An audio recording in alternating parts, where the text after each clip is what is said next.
আপনি কি করোনার টিকা নিয়েছেন? তাহলে এই রিপোর্টটি আপনার জন্য।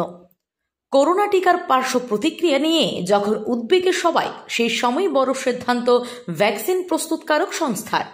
অ্যাস্ট্রাজেনেকা সংস্থার তৈরি কোভিশিল্ড যারা নিয়েছিলেন, এই খবর জানার পর তাদের রাতের ঘুম উড়ে গেছে। অ্যাস্ট্রাজেনেকার তরফে জানানো হলো তারা গোটা বিশ্ব থেকে তাদের তৈরি কোভিড ভ্যাকসিন তুলে নিচ্ছে। বাজারে আর পাওয়া যাবে না অ্যাস্ট্রাজেনেকার করোনা টিকা। এর মধ্যে অন্তর্গত ভারতীয়দের নেওয়া কোভিশিল্ডও। যদিও সংস্থার দাবি বাণিজ্যিক কারণেই ভ্যাকসিন প্রত্যাহার করে নেওয়া হচ্ছে, এর সঙ্গে ভ্যাকসিনের পার্শ্ব প্রতিক্রিয়ার কোনো সম্পর্ক নেই।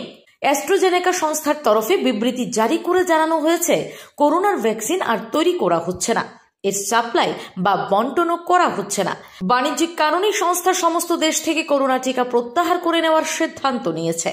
প্রসঙ্গত, কয়েক সপ্তাহ আগেই অ্যাস্ট্রাজেনেকার রিপোর্টে স্বীকার করে নেওয়া হয় যে তাদের সংস্থার তৈরি করোনা টিকা নেওয়ার পরে বিরল কিছু পার্শ্ব প্রতিক্রিয়া দেখা গিয়েছে।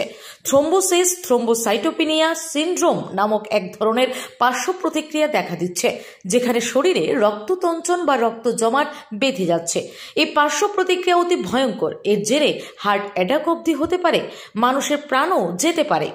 যদিও ভ্যাকসিনের পার্শ্ব প্রতিক্রিয়ার সঙ্গে বাজার থেকে ভ্যাকসিন তুলে নেওয়ার কোনো সম্পর্ক নেই বলেই দাবি করেছে অ্যাস্ট্রাজেনেকা। তাদের কথাই এটি সম্পূর্ণভাবেই কাকতালীয় ঘটনা। ইতিমধ্যে ইউরোপিয়ান ইউনিয়নে এই ভ্যাকসিন ব্যবহার বন্ধ করে দেওয়া হয়েছে। ব্রিটেন ও অন্যান্য দেশেও এই ভ্যাকসিন প্রয়োগ বন্ধ করা এবং ভ্যাকসিন প্রয়োগের আবেদন জানানো হয়েছে। অ্যাস্ট্রাজেনেকার তৈরি ভ্যাক্সজেভেরিয়া ভ্যাকসিন প্রয়োগে শরীরের রক্ত জমাট বাঁধা ও প্লেটলেটের সংখ্যা কমে যাওয়ার মতো ভয়ঙ্কর পার্শ্ব প্রতিক্রিয়া দেখা গিয়েছে।